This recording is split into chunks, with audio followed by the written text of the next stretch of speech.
To think of these stars that you see overhead at night, these vast worlds which we can never reach. I would annex the planets if I could. I often think of that. Cecil Rhodes. Take up the white man's burden. Send forth the best ye breed. Go bind your sons to exile, to serve your captives' need. Rudyard Kipling, poet of empire, imploring America to follow in Britain's wake and establish dominion over the Philippines in 1899. Did he live his life again in every detail of desire, temptation, and surrender during that supreme moment of complete knowledge? He cried in a whisper at some image, at some vision. He cried out twice, a cry that was no more than a breath. The horror, the horror. Mr. Kurtz in Conrad's Heart of Darkness. Imperialism and colonialism overlap, but are not the same thing. Europe has had something resembling colonies since the late Middle Ages, starting with outposts in the New World and continuing in client-state relationships in the East. Imperialism describes something beyond commercially motivated occupation for trade purposes. It encompasses the contradictory phenomena of the civilising mission and the ruthless pursuit of raw materials and the forcing open of new markets. France's interest in sub-Saharan Africa began after the Franco-Prussian War, during the Third Republic, where it sought to regain its international standing after a humiliating defeat to Bismarck in 1871. The 1880s and 90s represent what is now referred to as the scramble for Africa, in which European nations carved up the continent between themselves in fierce rivalry. In 1898, the French Colonel Marchand led an expedition to Fashoda in modern-day South Sudan in order to gain influence over the Nile Basin. He was intercepted by Kitchener, known as the face of "Your Country Needs You" World War I posters, who was able to deter Marchand diplomatically and avert a serious war scare between Britain and France. Apologists for French imperialism tend to evoke what they viewed as a superior model of empire compared to the British, in that the colonised peoples would, in time, be offered full citizenship and enjoy equal legal status. This is in contrast with the so-called subject races in British colonies, which would remain exactly that, subjects with limited rights under imperial rule. Practically, however, citizenship would only be granted when the colonial population had been educated enough to be worthy of such citizenship, which was inevitably postponed to the infinite future. Unlike with Britain, France's involvement in the affairs of its former African colonies has been and continues to be extensive. France-Afrique is an association rather different than the British Commonwealth and involves close partnerships with France. Much of these have continued through the 20th and 21st centuries because of Africa's abundant natural resources, particularly in minerals.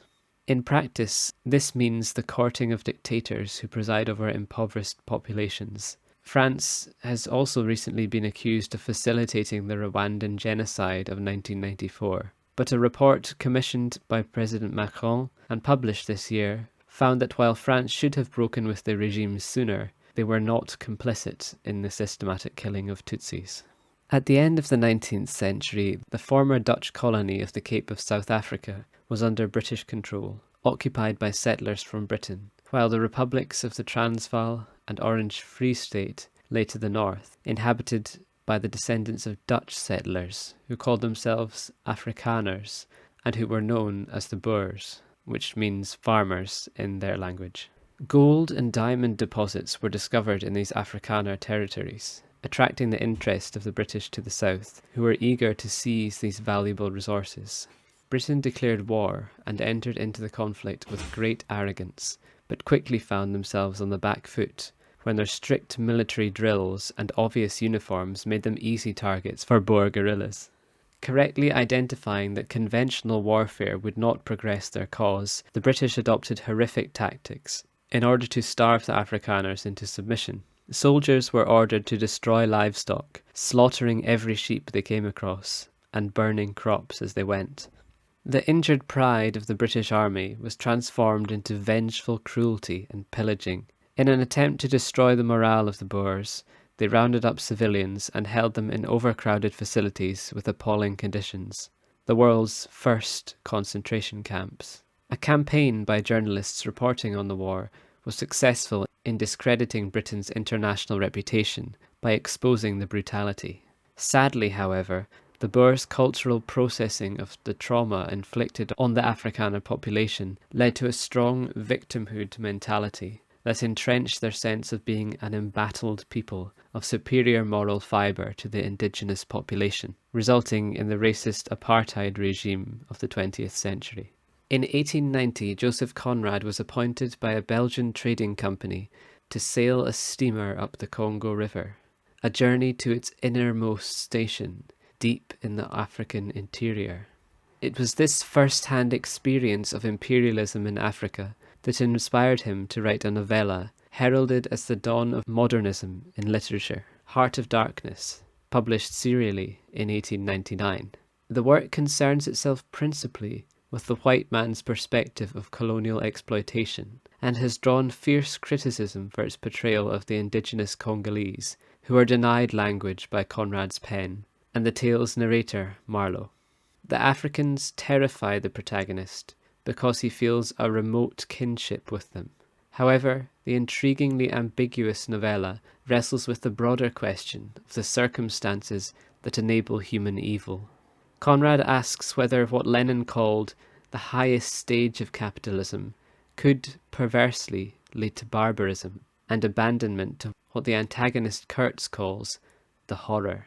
Bourgeois writers could identify the economic roots of appalling colonial rapacity, but their objection was principally moral revulsion and an appeal to humanity. This was typified by the Edwardian critic and journalist J.A. Hobson.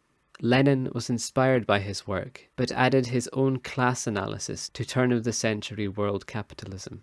He saw everywhere he looked that increasingly it was the bankers who were driving the imperial policies of the European nations who fought wars in Africa for profit. In his view, global conflict was inevitable, out of which would come proletarian revolution, a scenario he helped to realize in Russia in 1917.